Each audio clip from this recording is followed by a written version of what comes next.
pessoal, segunda parte da nossa aula de integral, né? Dando continuidade ao que nós tínhamos visto na aula anterior, eu vou pegar mais dois exemplos, certo? Que eu tenho de, aliás, dois não, um exemplo de como dar o processo de integração, certo? Eu tenho aí uma integral de uma raiz quadrada de x ao cubo, certo? Vezes dx. Corrigindo o processo, eu posso colocar que ela é uma integral indefinida, né, de x ao cubo elevado a quê? A 1/2, que é a mesma coisa da raiz quadrada, certo? Fazendo esse processo de potencialização, eu vou ter o quê? Que a integral vai ser a integral de um x elevado a 3/2, né, dx, certo? E aplicando a integral, eu vou ter o quê? Eu vou ter que 1 dividido por esse 3/2 mais uma unidade, vezes x elevado a 3/2 mais uma unidade, mais c, porque é uma integral indefinida, certo? Isso vai ser igual a quê? A 1 dividido por 5/2, certo? Vezes x elevado ao que? A 5/2 mais c. Por fim, eu sei que essa minha função primitiva vai ser igual ao que? A 2/5, eu faço a inversão, 2/5 que multiplica x elevado a 5/2 mais c, certo? Embaixo eu tenho o que? Eu tenho a contraprova, né? Que eu vou pegar aqui essa função primitiva e vou tirar a derivada dela. Ao tirar a derivada, vocês vão ver que vai ser os 5/2 vezes 2/5 vezes x elevado a 5/2 menos 1. Vou cancelar esses valores e vou ter o que? X elevado a 3/2, que é equivalente ao que? A raiz quadrada de x ao cubo. Ok? Por fim, eu tenho esse outro exercício que vai ser o que? A integral de 1 elevado, ou 1 dividido por x à oitava, vezes dx, né? Que isso é o mesmo valor que se você fosse pegar a integral de x elevado a menos 8 dx, certo? Aplicando a integral, eu vou ter o que? Menos 8, ou 1 dividido por menos 8 mais 1, vezes o x elevado a menos 8 mais 1, mais a constante. Que isso vai ser o que? Menos 1/7, que multiplica o que? X elevado a menos 7 mais a constante, certo? Fazendo o processo de derivada, eu vou encontrar o que? Eu vou encontrar aqui, vou ter menos 7, que multiplica 1 dividido por menos 7, vezes x elevado a menos 7 menos 1, certo? Que vai ter igual que a x a menos 8, que é igual a 1 dividido por x à oitava, certo? Ou seja, nesses dois exemplos nós confirmamos, certo, a regra da integral. Você pega a função diferenciada, transforma ela na função primitiva, certo?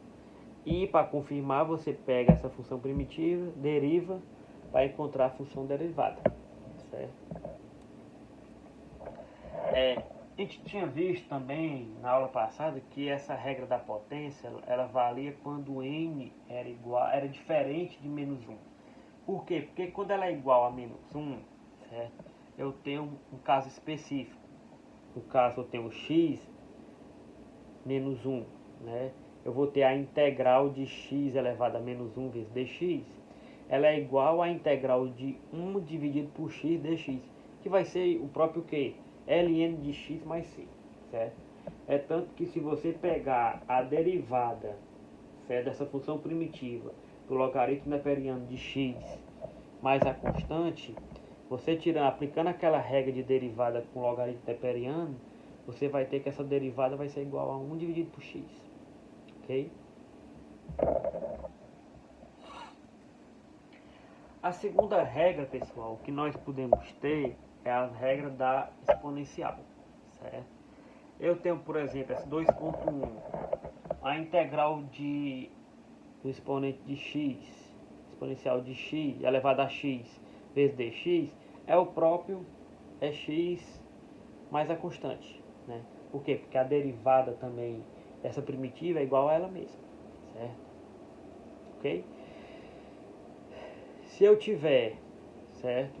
No caso, uma integral indefinida de exponencial de f de x que multiplica a derivada da derivada de x, vai ser igual ao que? A exponencial de f de x mais c, ok? E essa outra que seria o que? Essa integral desse quociente entre a derivada de x vezes dx dividido por f de x, eu vou ter o logaritmo neperiano dessa função, certo? Mais a constante, certo? Outra regra também que é importante, pessoal, é a regra de soma, né? Soma e também subtração, certo? Na verdade é essa. Quando eu tenho uma integral da soma, ela é igual à soma das integrais. Ou seja, se eu tenho uma integral, certo, de f de x mais g de x dx, ela é igual que a integral de f de x dx mais a integral de g de x dx. Eu tenho esses dois exemplos que nós vamos fazer em seguida. O item A, eu tenho uma integral, certo, de x elevado à quarta mais x à terceira mais 10 dx, certo? Isso pode ser facilmente transformado em uma integral de x elevado à quarta dx, mais uma integral de x elevado ao cubo dx, mais uma integral de 10 dx, certo? Da mesma forma, o item B, eu tenho uma integral do exponencial de x mais 1 dividido por x dx. Eu posso fazer da mesma forma, uma integral do exponencial elevado a x dx mais uma integral de 1 dividido por x dx, como nós vamos ver a seguir. Essa primeira linha eu vou ter essa integral que eu falei do item A, certo?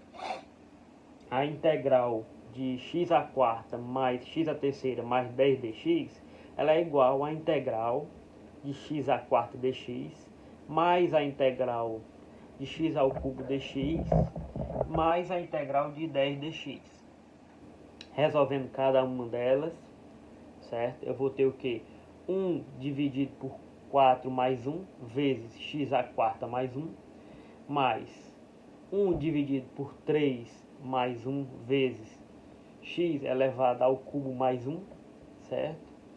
Mais 1 dividido por 0 mais 1 vezes 10, x elevado a 0 mais 1, mais uma constante. Você pode ver que quando eu tenho uma operação como essa, que eu posso ter f de x mais g de x mais z de x mais w de x, eu vou ter apenas uma constante, certo? Eu não vou ter uma constante para cada uma delas. Eu vou ter apenas uma única constante que vai representar o termo fixo dessa função primitiva completa, ok? Então, por fim, a gente vai ver que essa integral vai ser igual ao que? A x elevado à quinta dividido por 5, aliás, desculpa, mais x elevado à quarta dividido por 4, mais x, ou 10x mais c, certo? Isso seria a função primitiva. Se eu quiser fazer a prova, pessoal, fazer a derivada dessa função, vocês vão ver que vai dar o mesmo valor. Por quê? Porque vai ter 5 dividido por 5 vezes x, 5 menos 1, vai dar x à quarta, né? E assim sucessivamente. É bom que vocês exercitem aí essa parte. O item B, vocês vão ver que eu tenho essa integral do exponencial de x mais 1 dividido por x dx, que eu posso dividir essa operação, certo? Eu posso fazer essa integral do exponencial de x dx mais essa integral de 1 dividido por x dx, que vai ser igual que a integral de cada uma delas, que o resultado final vai ser aqui a exponencial de x. Por quê? porque nós tínhamos aquele exercício que é exponencial, a integral da exponencial de x dx é a próprio e elevado a x, certo? E quando eu tenho um x igual a menos 1, que vai ser a integral de x elevado a menos 1 dx, é o próprio logaritmo neperiano, ok? Outra regra também importante, pessoal, é quando eu trabalho com um múltiplo, né? Aí vocês já devem ter visualizado também esses exercícios. Se eu tenho uma integral de uma constante, k vezes em um integrando, eu posso colocar que essa integração é o que? É k vezes a integral. Vocês podem visualizar que eu tenho uma integral de k que multiplica f de x dx. Eu posso transformar ela em k integral de f de x dx. Sem nenhum problema. Ok? Eu tenho esse exemplo aí, do item A, que é uma integral de menos 3x ao quadrado dx. Essa integral de menos 3 que multiplica x ao quadrado, certo? Dx, ela é igual a menos 3, eu posso isolar esse múltiplo, certo? Integral de x ao quadrado dx. Fazendo a regra da integração, eu vou ter menos 3 que multiplica 1 dividido por 2 mais 1, certo? Que multiplica x ao quadrado mais 1 mais a constante, certo? Ajeitando esse termo, eu vou ter o que no final? Que eu tenho menos x elevado ao cubo, né? Mais c, que seria a minha primitiva.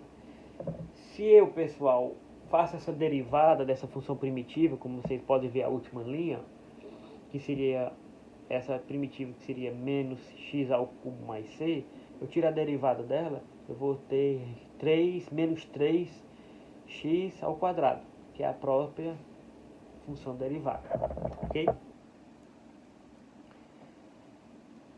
Tem essa outra que eu fiz também relacionada à exponencial, né?